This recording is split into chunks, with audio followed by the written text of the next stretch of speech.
O generation gone thoroughly to seed, your legislators, your heads of state, a great informal racket without instruction, incapable of recapitulation, and no distinction between subject and object, a language whose word of true meaning has been severely lost.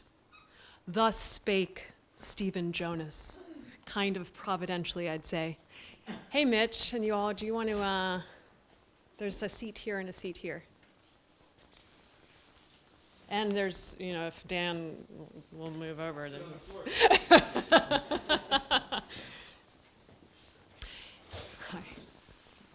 In July 1969, just 1 month shy of Woodstock and a year prior to his death, Stephen Jonas made one of his only extant recordings for, as it turns out, the Woodberry Poetry Room. From what I can ascertain, this recording was made, like so many of ours during that period, at the Facet Studio on 24 Chestnut Street in Beacon Hill, pretty close to the Charles Street Meeting House where John Wieners first heard Olson read and where Jonas first met Joe Dunn. As the curator of the Poetry Room, part of my job here has been to revive curiosity and ask some core questions about our recordings. And I found that many of these questions have been answered or might potentially be illuminated or given depth and context by Boston area poets and scholars. Some of what we try to discover here and deconstruct is the history of our hearing and the aesthetic, pedagogical, and cultural politics of our listening. That is, who is on record and who is not. Who has been preserved and transferred from disc to reel to cassette to CD and beyond, and how can we continue that momentum out of silence? Despite the facts that we are, as you can tell from our meal plan, the poverty room, several years ago we began investing our limited resources in an effort to digitize and preserve our at-risk recordings for future generations. In the course of this initiative, I've reached out to a number of you here.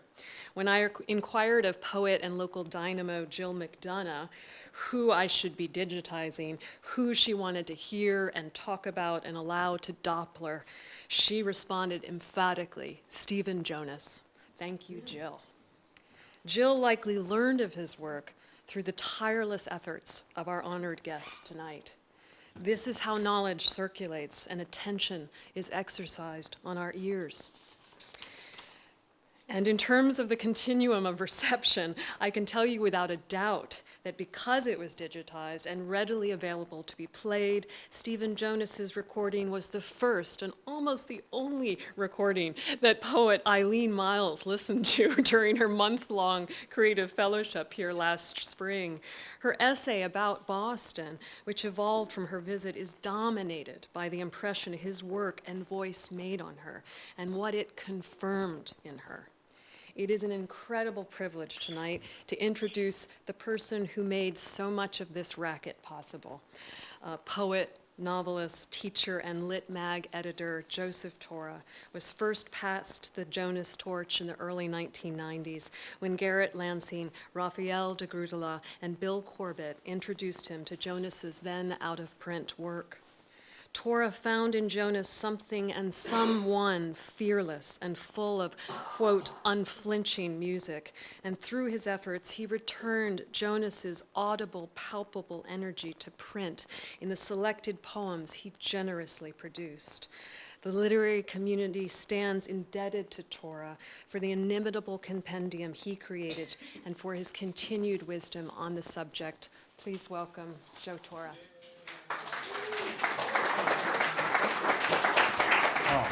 Thank you, Christine. Before I do anything, I want to begin with a poem because there's a certain irony of certainly me being here tonight. If my mom could see me, she'd be telling all her friends, my kid's at Harvard. She wouldn't even know really what it meant, but, and also that Jonas is here tonight. This is a poem by Stephen Jonas from the Exercises for Ear. Arrived today from One-Story Street, that place across the river. Again, they're new. Sorry, I'll start over again. They want me to sit. No, I will.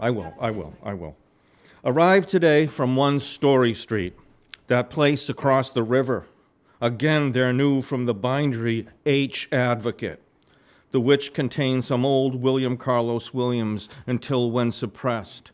Pound, and some by the grace of God, the good Dr. Eliot, Schlesinger, the upstart, the 2 Roosevelts, Teddy and Hoosie, unholy marriage in common, and all to, I suppose, say now it can be told, they sit on a man's manuscript until he's dead, so's they can make sure he's embalmed before they publish him. They ought to pass over that pile of classic brick with a sleeping spray and put it out of its misery. I want to thank some people first. Christina for having me here, having Jonas here, for all your efforts in digitizing the record, and especially for everything you've been doing here. It doesn't go unnoticed. Maybe it does to your bosses and the people upstairs here, but people in the poetry community, we certainly value what you've been doing. I may not get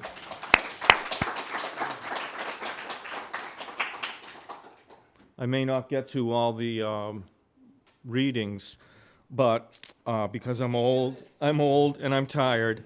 But you've really made this place something so special and Mary and breathe new life into this community, especially when I think of what was going on here before you came. Thank you. There's a seat up front. So, thank you, Christina. I also want to thank immediately Raffael and Gerrit, because they were the people I was getting to know and befriend, who started talking to me about Stephen Jonas, and especially for the care they gave to the work and keeping it there and keeping it alive in the boxes all those years, for their friendship and love that they had for Steve and his work, because without them, it wouldn't be here. And I do want to thank Bill, because just when I was talking to Raffael and Gerrit about the work, and they were talking to me about it, I was having lunch with Bill one day, and I was over at his place and asked him, do you know about this guy, Stephen Jonas? And in typical Bill manner, without a word, he just reached over to one of his bookcases and pulled out Exercises for Ear and handed it to me. And I think I read most of it on the subway ride home, and that was all it took from me. And I also want to thank all the people in 20 years as I've been doing this work now, reading it, talking about it, thinking about it, trying to get to know as much as I can about Jonas. I've got to meet a lot of his other friends, many of them poets, people like Robin Blazer and Joe Dunn. Some of them aren't here anymore. Carol Weston, and so many other people who weren't necessarily poets, but who knew Steve at different times in his life. And I've tracked them down and talked with them to get a sense of who this man was. And I can talk a little bit more about that, but I want to focus mostly on the poetry tonight, but we'll talk a little bit about the biographical stuff. And so, yeah, that was it. I got hip to Jonas through the Exercises for Ear. I was knocked out by the music immediately. It was kind of, for me, like William Carlos Williams meets Lester Young. That was my impression of it right off the bat. And I loved his sensibility, where he could move freely from the streets and the immediate to the classics, and just in between breaths, just shift like that. And that knocked me out. I'd like to start also with a little bit about his biography, which we don't know a lot about, but I do want to share a little bit with you. If you have those selected poems, or if you have a chance to take it out of a library or something, there are some things in the introduction, but we don't know a lot about the first half of his life. Part of that reason is he put a lot of people on. He told a lot of people different stories about who he was, where he came from, and so you have to kind of filter all through that. Dave Rich, Gloucester poet, scholar, has been doing some really advanced researching of Jonas's roots, and every time he comes up with something interesting, we seem to hit a wall or there's a dead end. So it's still hard. You track down one person, maybe he was the son of this person. Recently, Dave came up with what could potentially be certainly as plausible as anything else, which I like, was Steve. I like to believe, anyway, that Steve was born a ward of the state in Massachusetts and was raised by a foster father here in Cambridge.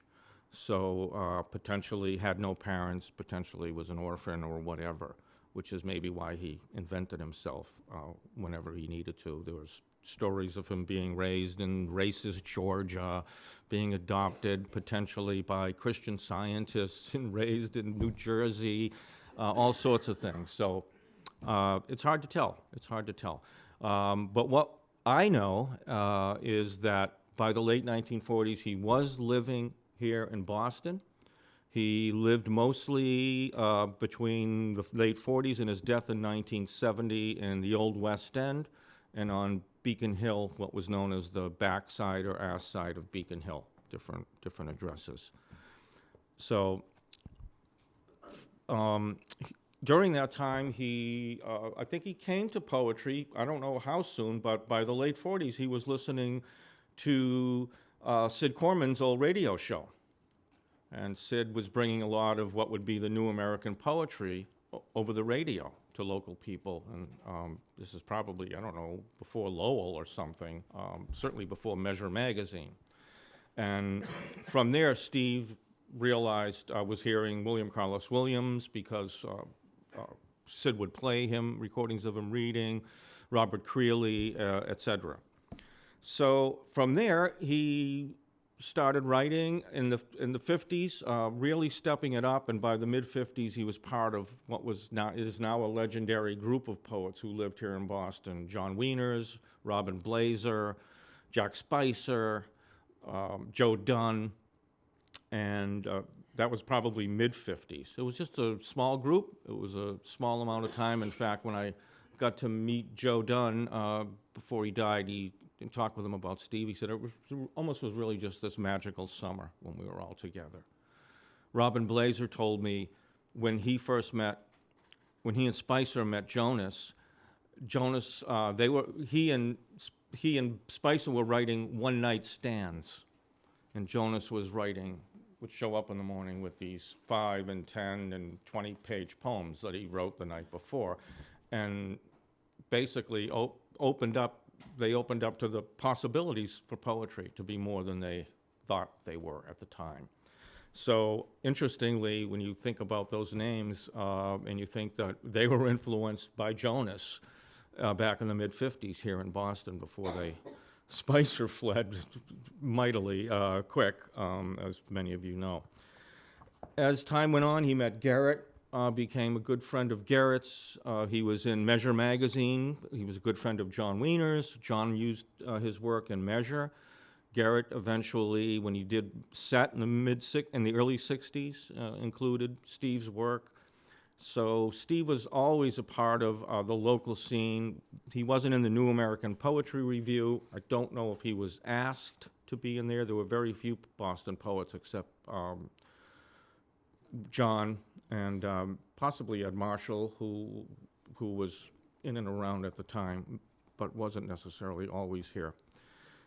And Don Allen does mention Boston as a place for the New American poetry, but doesn't really include it or talk that much about it. But it definitely is a place where things were going on in this country. So he was basically also influenced by Olson. Certainly the projective verse essay got under his skin, and I don't think he ever looked back.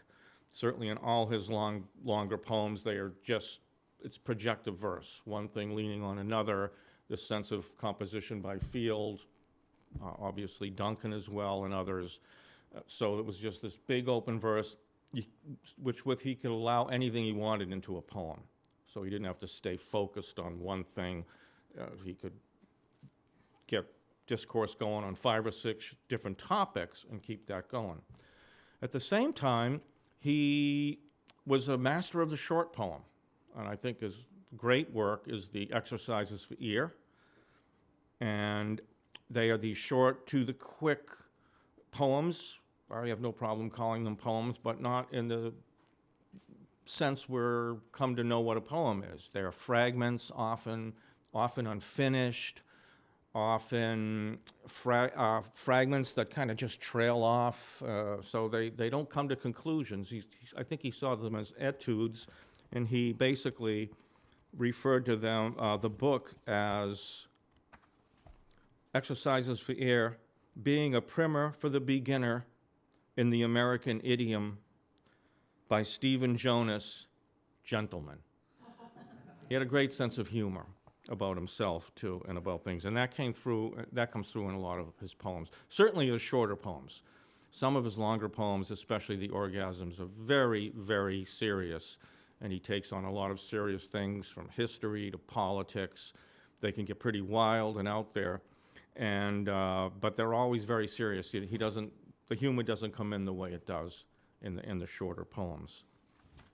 One of the things that I think are his strengths and that attracted the work to me, again, was that immediacy, that sense of ability that he could write about street people, prostitutes, drug dealers, storing stolen goods at his house, and at the same time allude to the Greeks or the Romans, and just so free in between all that. He wasn't just a person who got stuck in one thing. He was very well learned and educated, but he was self-taught. So, like a lot of autodidacts, it was a strange education, but he studied in depth.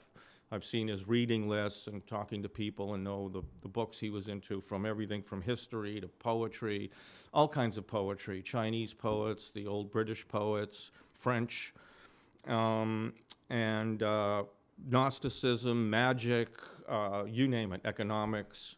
He took up Pound's theory of economics, and I think it steered him wrong, but we're all human. We make mistakes, and so and also his music. I couldn't believe how much music he could get into a short poem. You know, the consonants, the assonants, the vowels, and the rhythms and sounds that he could just work around just like a musician. And even in his line breaks a lot, the way Creeley would leave those, the end of the lines kind of hanging, almost like a musical silence that has to be there before he picked it up again.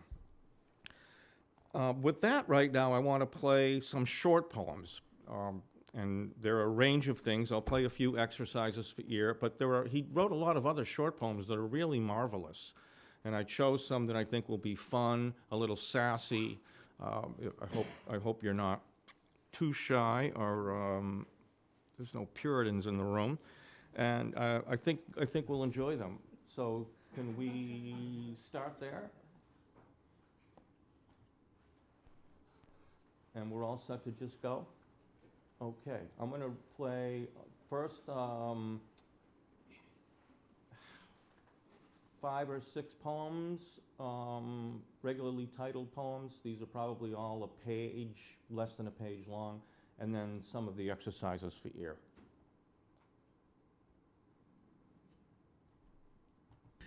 Brotherhood and all that bad air.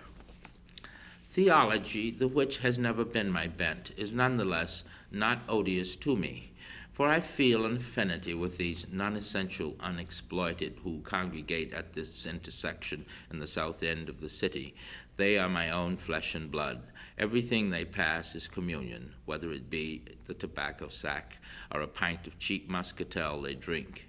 Below their backs, at the roadbeds of the New York, New Haven, and Hartford Railway, inviting you to emigrate, out to California, say, to San Francisco now, where the writers and related sister arts assembled, pretending a Parnassus. You didn't like San Francisco. An ode for Garcia Lorca. In New Orleans, Walt Whitman was married. An Anglican priest duly performed the dark rite, sub rosa. The ment paid, so did the butterflies and lesbian sparrows, coined from old metal. The ceremony took place slowly in the shade. Creole ladies avoided the sun like the plague. Cajuns, being the only pure stock, farmed their boys out like studs. These are Walt Whitman's children. And here, to convince you, is a photograph, a dirty photograph, beneath Huey Long's bridge, the which consumed 10 hushy bars. The pair stripped to the waist, standing in drains. The sun upon their belly buttons, outsized. These pictures always exaggerate. Low-hanging cloud for adjective. The bridesmaid with a bunch of pansies, fades, were graciously received. There are no differences here. There are also his children. And in case I didn't warn you, this is a poem. The background is a blur about the horizon. Note, in a photograph, the foreground is by that time background, adding not really to it. It's 5 o'clock. It gets dark early. I can't see to finish this.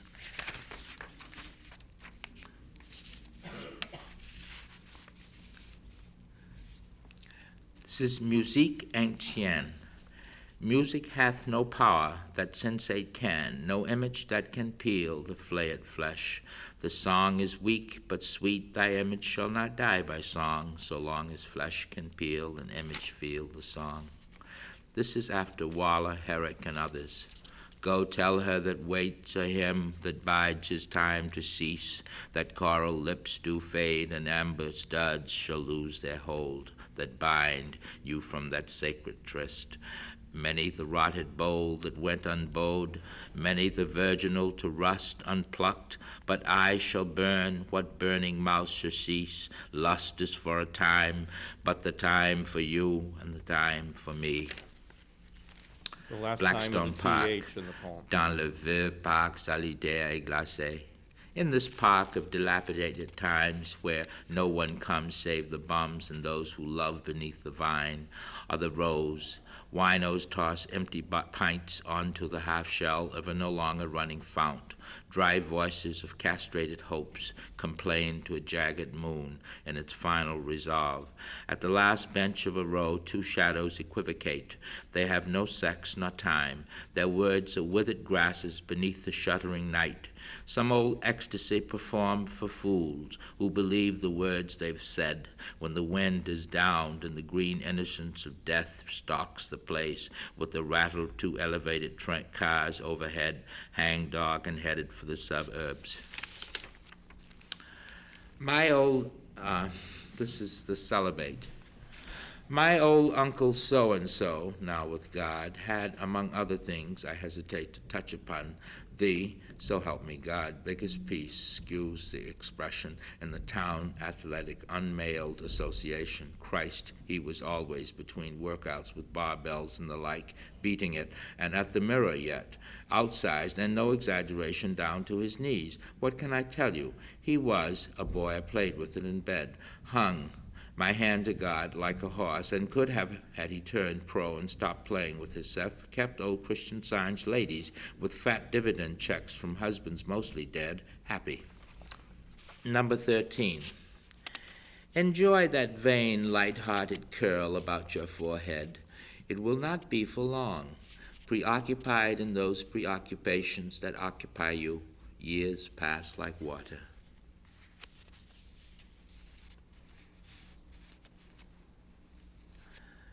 Number 45. There have been so many poems, I can't remember them all. The bright ones with fair hair, strident intellects, eyes dark and keen. The minor ones turned in as if to retreat from life.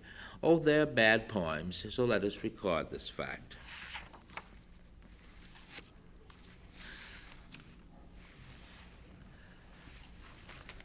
Number 48. Once next door there was a large family, grandparents, 2 or 3 children, their husbands and wives. The familial den was terrific, but they sold the damn place and moved on to suburbia. Somehow it's not the same. The house given over to apartments, rumors coming and going on the street. We never speak. Transients, they may be anything.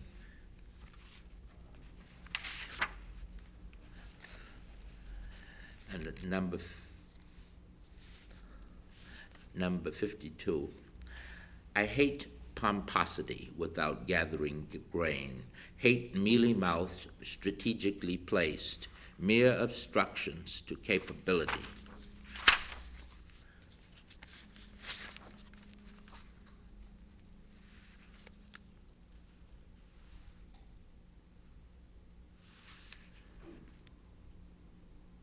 Number 73. The smile that curved so once about the lips, lifted at the corners and yawned into the spaces left for words that never came. Or hides like the subtle ivy, its tentacles beneath a green shade, looking out, solicits no applause. Number 60. Walk with a light foot, you above ground. Know slowly that I too once bestrode like a colossus up and down that beckoning turf, and in my day did grasp the light and did him wrestle till the bell tolled the final round.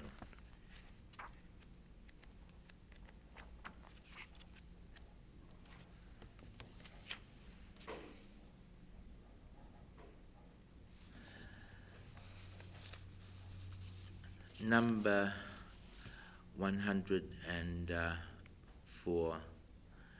To write well was all I ever wanted, really, and now that I may do so, I've no other ambitions, save be it to, on occasion, go up to Cape Ann, along Annisquam River, to inspect the briar rose for a trace of salt, or to climb the back of Portuguese Hill for a peep in at Our Lady of Bon Voyage, or out to Pigeon Cove with yclept of the tough one caught in the unstopped ear, full-faced into the bite of the salt wind.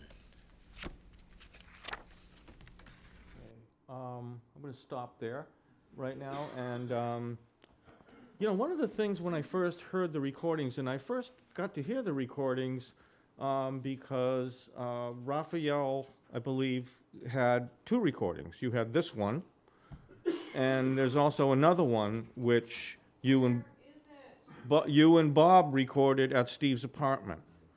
And but then and now, when I first heard it, I didn't expect Steve's voice to sound like this. I expected it to be more of a working class Boston area accent, kind of someone like mine, or I maybe knowing he was African American, that I would hear those kinds of inflections as well. Would I hear any swishing because of his game? I didn't know what to expect, but I didn't expect this. So I had all these stereotyped things in my mind that I would hear, and it's definitely a Boston, New England accent, but it's hard to pinpoint. It's not working class. It sounds kind of educated to me. It sounds a little sophisticated to me, his idiom and the way he speaks and carries the language. So it was really curious to me that on the page he was working up some of the slang and street talk, but his voice, it wasn't that way. And I don't know maybe we can talk with you or Gerrit or those, Carol, who knew him, what was he like? How did he sound when you guys were just hanging out? But that struck me a lot about these recordings. In the recording that you and Bob did, I hear a little bit more of an edge to that. Now, that might have been because of how you were recording it in the apartment. Also, one of the great things about that recording is there's a long poem, which I'm going to play to finish this out in a few minutes. And it's a great, beautiful, powerful poem, and halfway into the poem, Steve breaks down and starts crying. And he has to go back and start the poem over. And it's incredibly moving, and I wish we could get that and have that on record. And you guys kind of calm him down and get him to start the poem over. He literally, I've never heard anything like it, just stops and starts crying in the middle of the poem. So that was a sample of some of the shorter poems and how Steve wrote and carried through with the shorter poems and his various approaches. He was also a master of the long poem. He wrote an epic book called The Orgasms, which are 36, 38, give or take, very, very long poems, very projective, and I'd say that that would come out at probably at least a 200, 250-page book if somebody was to put them all together and put them in some kind of manuscript form. There are a number of them in the selected poems that I chose that seem to go well together, and he wrote them in these kind of frames of mind, so sometimes 3 or 4 or 5 of them would seem to correspond with each other, and then he'd move on to another place. But in addition, he wrote a lot of great long poems, period, and they really hold up and they're really magnificent. There's a poem in here called Cante Hondo for soul brother Jack Spicer, his beloved California and Andalusia of Lorca. And this is, I don't know, a number of pages long. There's The Music Master after Mozart. He loved all kinds of music, not just jazz. He listened to classical music.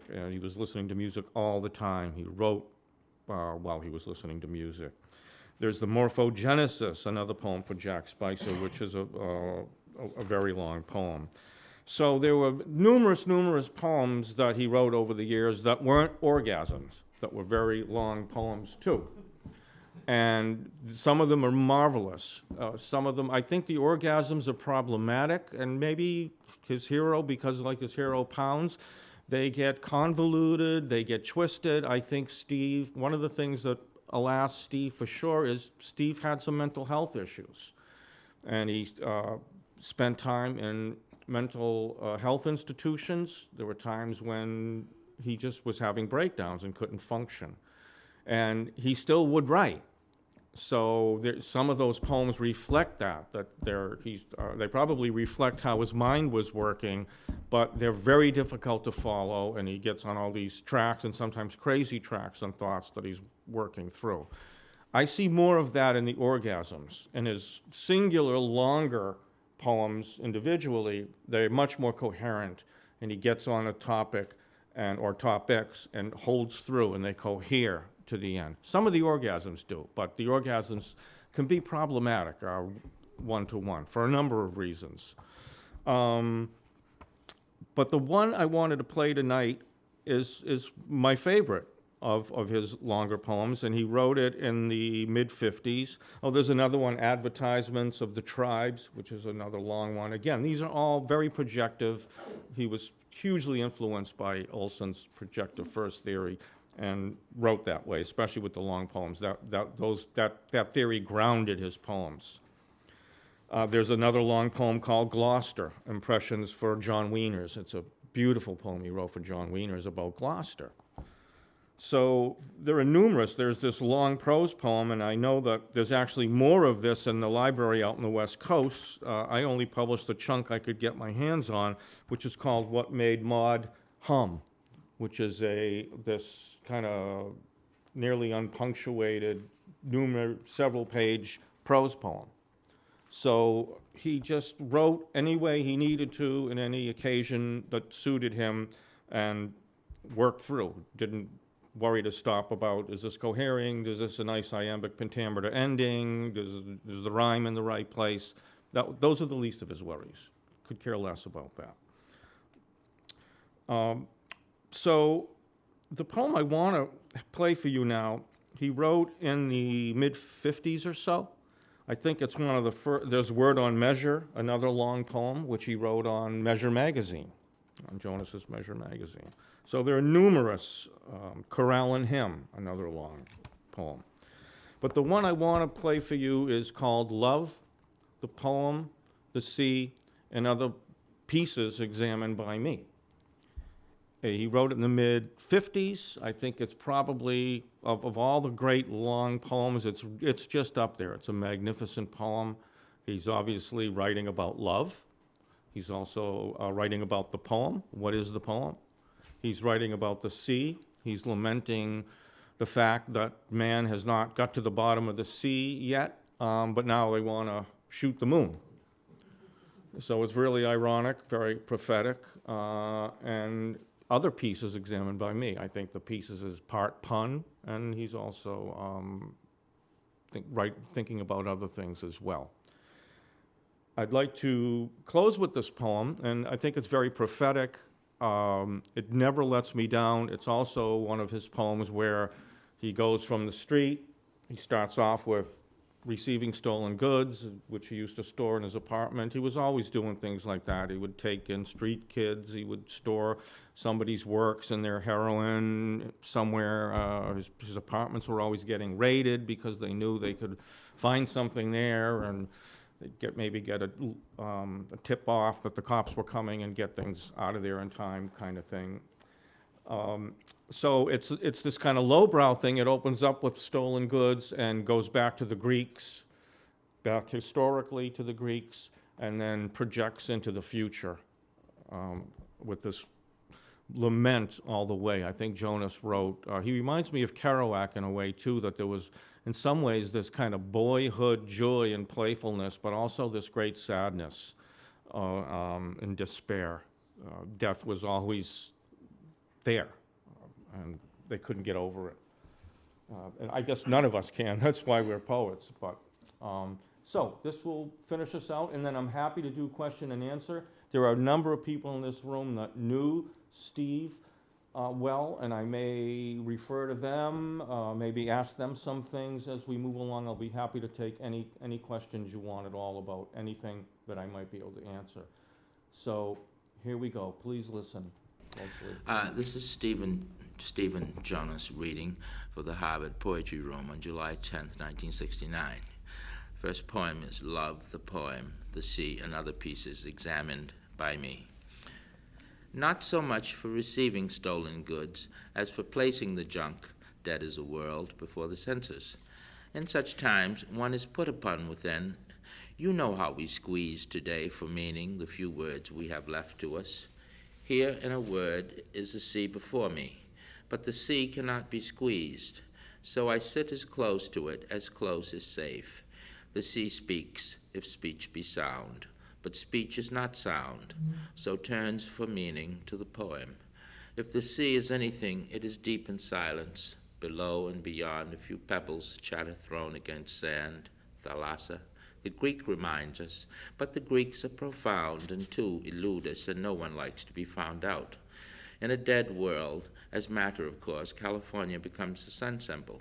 I supposed you born there, so in thought I leap, thinking to rush up gladly to greet you, just as would any another creeping thing. Along Washington Street, the stores will close in an hour. The sparrows are hopping about the grass by, to say it's green, I suppose, and alive, with parasites I do not see. Being birds, these things do interest, or they do not. They are still birds. St. Francis, indeed, you were a fool, for had not you, we would all of us go screaming mad down the street. So serious are we come to take ourselves. Love, we say, but the flower we see. A rose edges by degrees, the secret locked tight within the unfold of bud. The hedge, that is the sea, defines its limits. In life, love, that switchblade belly thrust. Be quick, say what you will, death is slowly withdrawing the blade of life. Also love, if in life I am ever in love, I am consumed. Choice, I shall with doubt bloom in my season, and bloom be blown out to sea, or up where the other gas. Heaven, that is to come in the Hollywood of the end. But we have before tasted those ecstasies of extreme unction. So let you and me keep it clean and simple, complexity not to be involved. Poem is the child's ear, and love is naked and unashamed to cry that it is not fondled. This reminds me that the sea cries. Its cry is merely a surface noise. Its secret is much deeper, but men are no longer interested in the sea of their mind. They have visions of other worlds.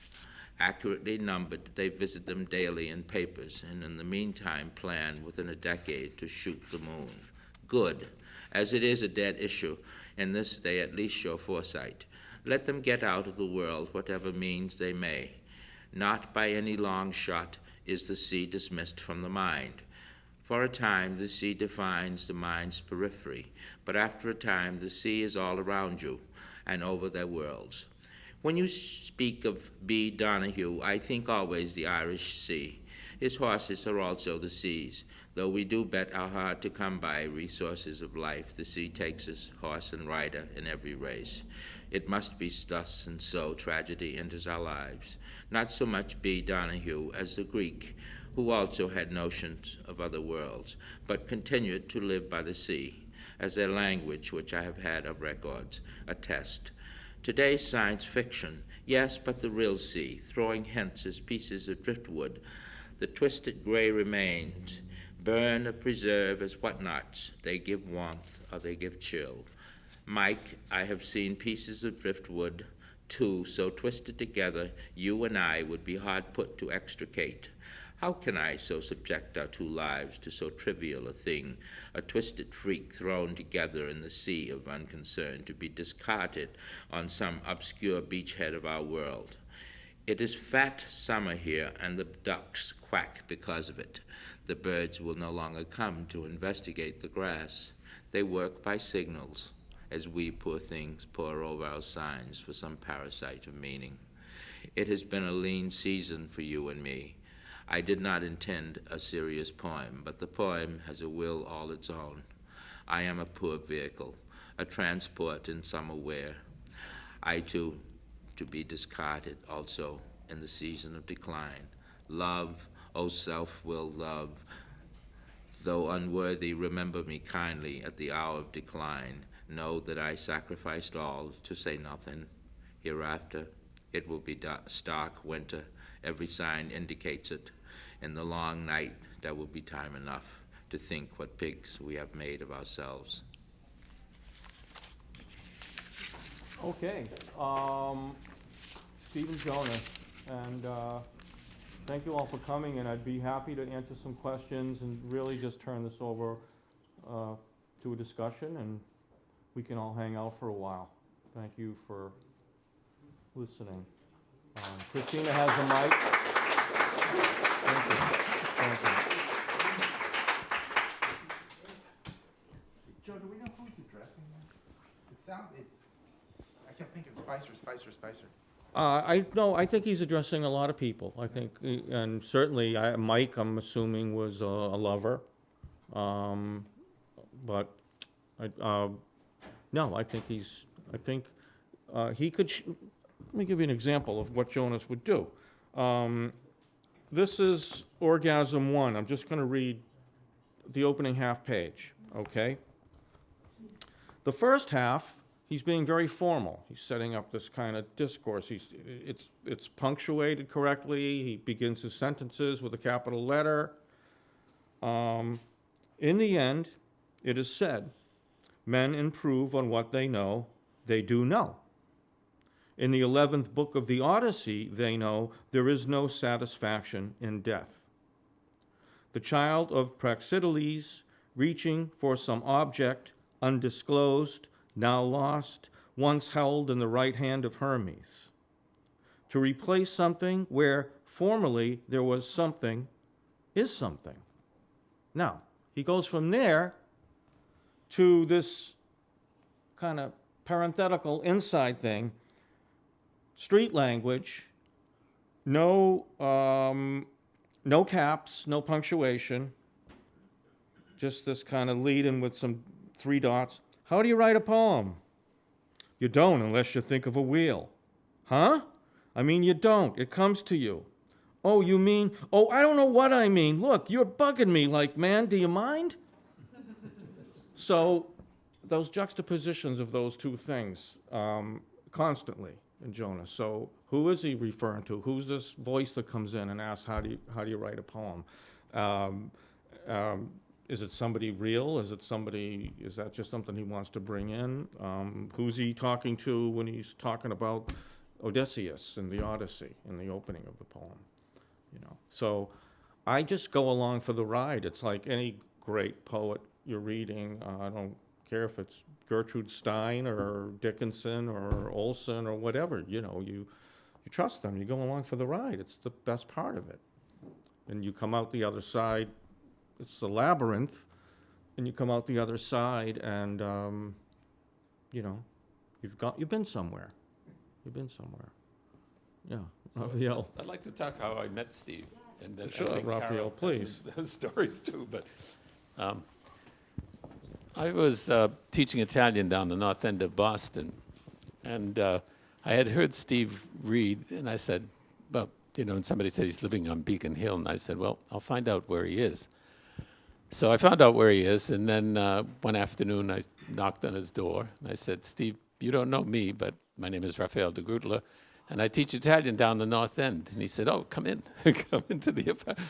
So that was the initial meeting. And then, of course, he wanted to hear Dante read in Italian, which I read many of the cantos. He would come back and forth, and he'd say, well, do this canto for me, or do that canto for me, so in Italian. And because he wanted to hear the sound.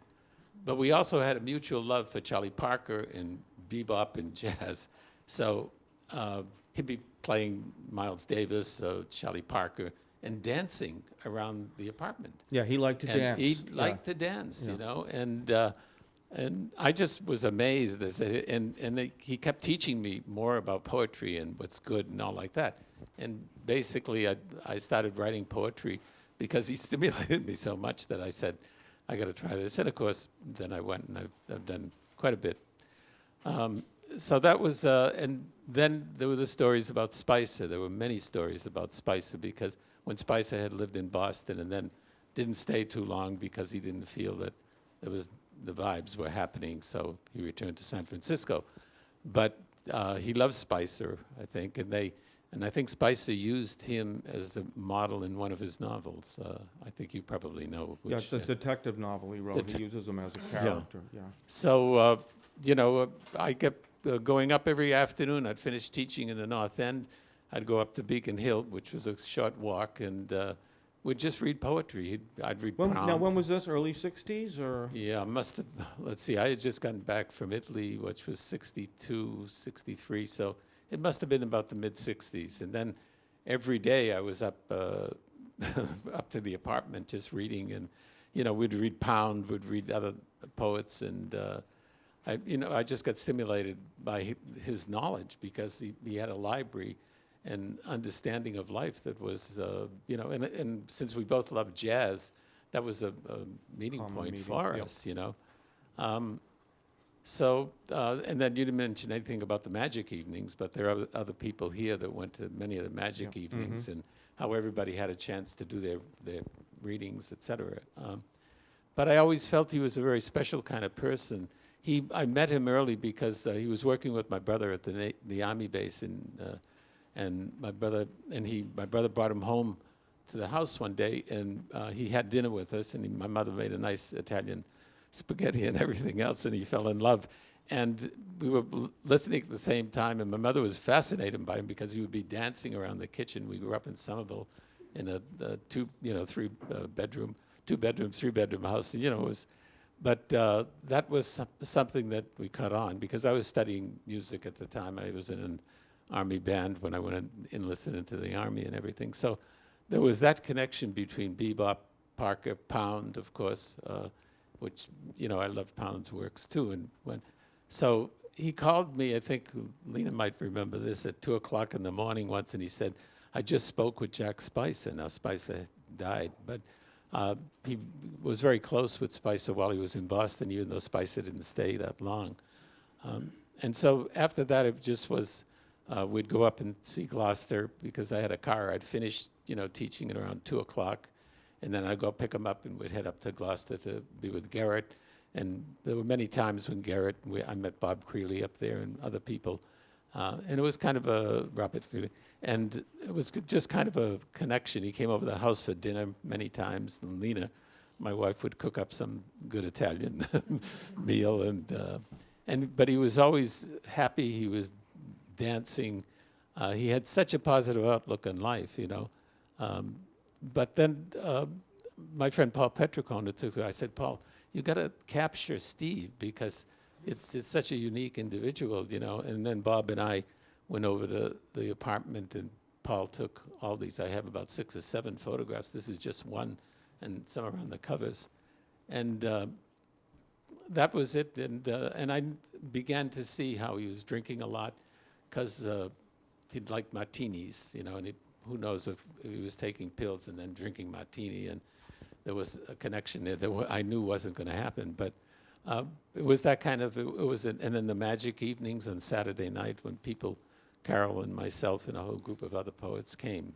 So it was like and he'd call me at different times, like as I said, 2 o'clock in the morning. I heard, and Lena said, loved "Who's that." that?" I said, "It's Steve." He came for dinner at the house when we were living in Newton, and he became somewhat part of the family. I guess Lena would come on that because we would. Drank a lot. Well, he did And, drink a lot, and yeah. he did a lot of drugs, and he But- died of an overdose. Yeah, So, yeah. But he was such a genuine person, and my model, because I was listening to Pound and William Carlos Williams and those people, and he just, to me, fit into that Yeah. pattern so easily. Well, the Anyway. generosity comes in too. I mean, everybody I've talked with, friends, I remember when I tracked down the painter, Tom Bayless, who was a friend, yes, and he was living down the Cape. I don't know if he's still alive, Carol, but this was about 10 years ago. And he told me that when he and his wife were heroin junkies, like Steve would feed their kids, you know. So, I mean, everybody had these stories to tell me about things he would do for them. But I just wrote an article out to California with some friends of mine, and I said, you know, nobody talked about the Boston poetry scene at the time, you know, and there were a lot of people writing, but nobody, you know, They still don't. documented. They still don't. So- And I said, you know, since Duncan was That's a doing this good out thing. on the, you know, the Renaissance out in the West, you know, we should do something with what was happening in Boston at the time. Yeah. You know. I, of course, met Steve through Raphael, and that's when he was living on the backside of Beacon Hill. And I also would bump into him from time to time because I was doing something at the State House at that time. And once in a while, I would bump into Steve, and we'd start talking.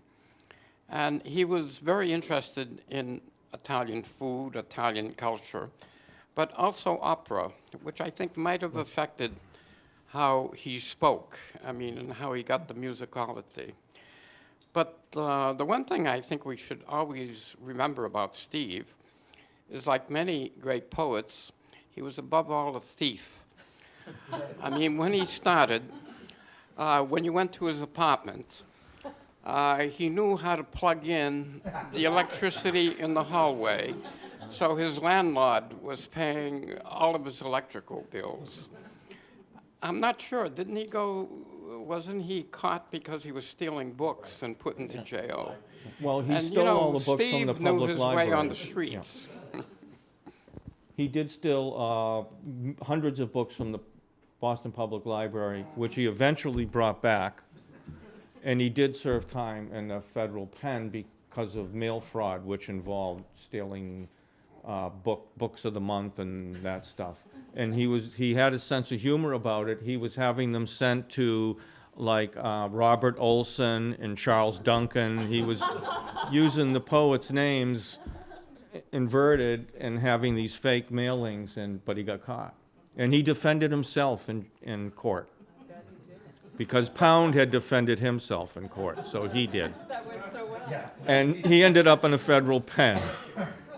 So yes, he did. There was also, you know, he had psychiatrists working with him. And I think Oh, absolutely. No, he had. The psychiatrists weren't helping him, I don't think. I think they were making it almost to the point where he was, you know, just hooked on drugs. And, Well, I think and he was Steve in the took. hospital there in I Jamaica think Plain. Steve took prescribed medication, but street drugs at his own. You know, let's not overdo that.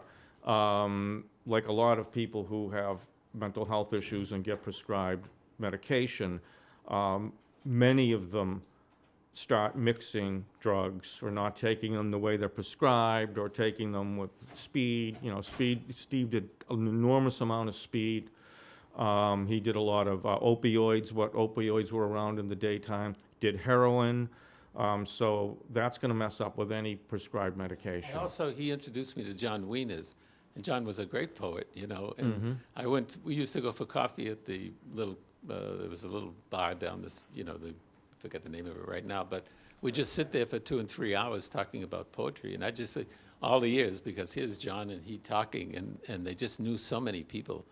And it was just, for me, it was a cultural change, in a sense, my upbringing, et cetera, and then just listening to all of the stories. And John was a great poet. I was always surprised that BC, where he graduated from, wouldn't take his archives. He had to leave his archives to North Carolina, the library down They don't there. like gay people over at Is that BC. it? I guess. Kay Carroll, how about you? Do you have something you'd like to say? Well, John has been doing some expert cleaning, and thank God. He found this account. We went to, late, of course, but to the burial of Stephen Jonas, gentleman, Mount Hope Cemetery near Forest Hills, February 21, 1970. Emotion muffled everything. Faces themselves were out of focus, miserable, but coming through to the clearing, purged in some way, as if bathed. Gerrit Lansing, Raffael de Gruttola, Joe Dunn, Scott, Mark Nunnally, and Becky, and 2 Portuguese young men. It was bitter cold. Artificial grass carpets were all around the casket, which was on boards over the deep ditch of the earth. A green cloth covered a mount of soil waiting to cover the casket. It was a bleak plot of land. No gravestones were around it. Steve's was the first grave to be put in the new plot. The grass was gray from winter. Bits of ribbon and frozen flowers from other burials were there. When we arrived, there was only a brief moment before everyone went over to the cars. There was something special about the way they gathered together, looking at the photos. Raffael took them out, handsome pictures of Steve in his younger days and on down to childhood. I knew there was a strong bond of love for Steve that held us all together. John and I went back to the casket. I put a pressed clematis petal from my father's garden on the casket, and I read aloud a poem of Steve's Domination, LVIII, which I had traced at one of the magic meetings. That furnace of inborn energies, sealed in heaven, delivered at birth, body, spirit, rectified. Thanks, Gerrit. I was hoping Gerrit might say something because he should. Thanks. I saw Steve's body the day he died because it was discovered by his young friend, Scott, who called me out in Gloucester, and I came in immediately. And Scott had very smartly called the police and the medical examiner. And then later, Raffael, John Wieners, Scott, and I went to the morgue. And at that point, Scott was underage. The only people who would accept the responsibility for Steve's estate, which didn't exist to the city of Gloucester, were Raffael and myself. So therefore, we became the executors. The generosity of Steve is something that everybody remarks on, rightly so. And of course, to us who knew him well, the anecdotes and stories are endless, and the wisdom that he had. Thank you. Tell one of the anecdotes. It takes Um,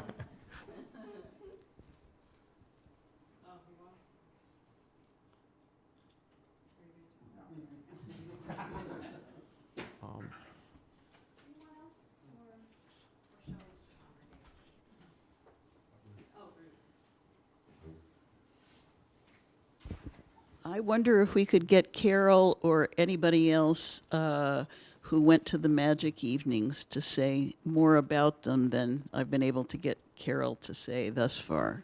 You are going to publish.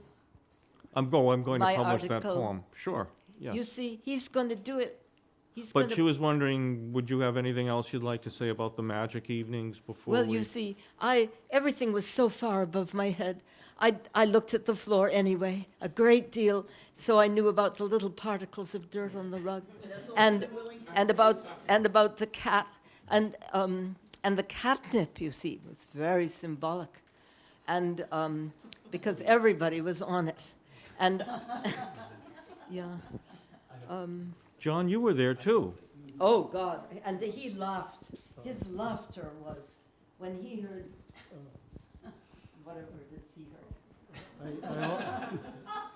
I also wanted to say that after Steve's death, a bit after, there was a gathering at Carol's apartment on Putnam Avenue. And I believe it was Gerrit and Raffael and John Wieners. And John Wieners insisted that I read Steve's poem, Love, the poem, The Sea. Nice. Did you want to say anything about the Magic Evenings? Because you'd been there. Maybe just a... John? John, that No? wonderful Okay. story. He has an incredible story when it comes to him. All right. Well, the Magic Evenings were just great. I mean, people brought whatever they wanted, beer or whatever.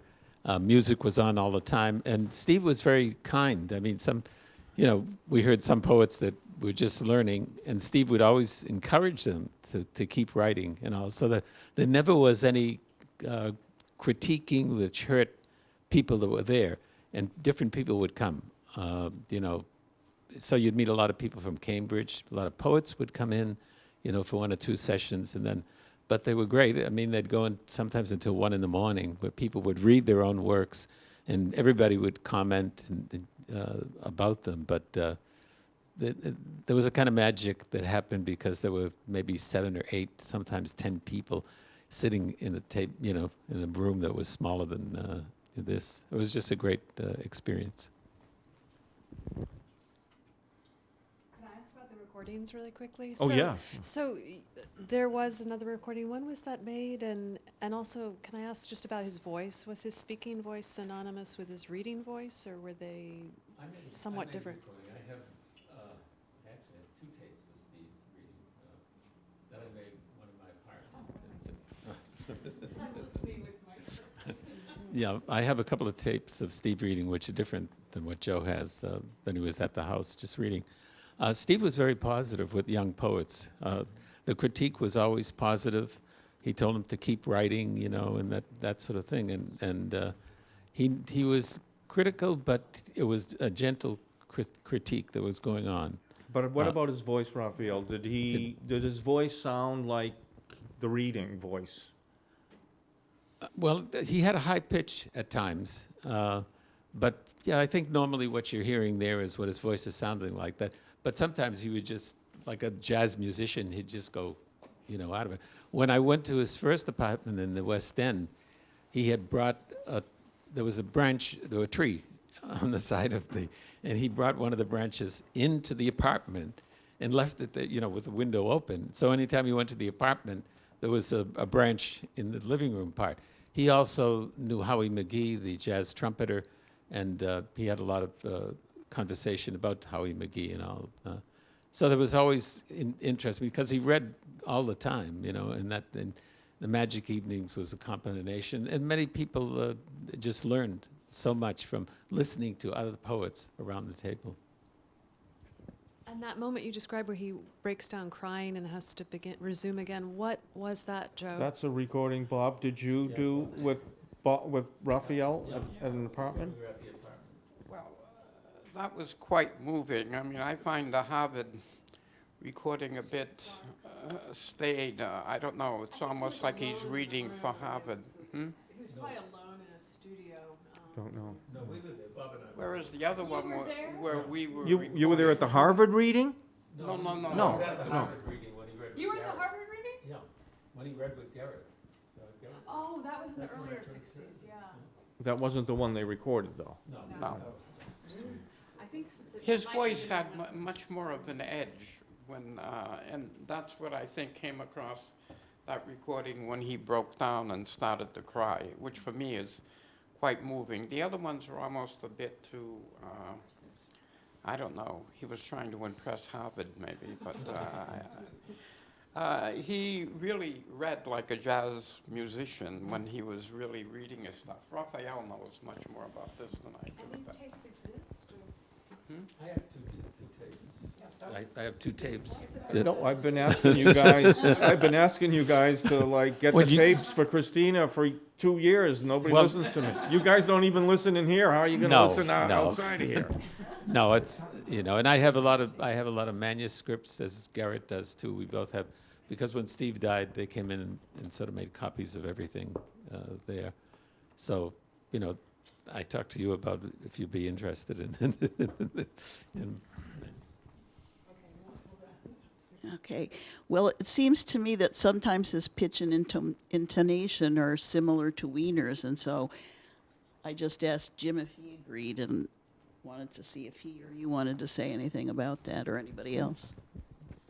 Well, I noticed from John that I noticed in Steve, it's a very intrinsic energy that my grandmother had, and she was it's a Fall River, South Shore. I don't know if that's what Steve had, but from John, the first time I met him, he would be like, "Oh, Jimmy, why don't you just shut the doa?" I'm like, "Doa? What's a doa?" "Oh, the door."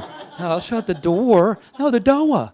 And it's very elegant and it's very regal, and John had a very, very elegance. And immediately when I was at Eileen's reading, I know I've heard Steve here and there, but I heard that poem through, I thought, oh my God, I had that same quiet and very regal and very, very, very, maybe not South Shore, but there's something very, maybe Brahmin about it, very, very, very, very sweet and very, very stylish, very, and energy was within it, which I think I noticed too, and John had that too. And you see him read back in the 70s, as John read later on, he changed his reading style, and he really would whisper prayers to himself, but he still had that, when you talk to him.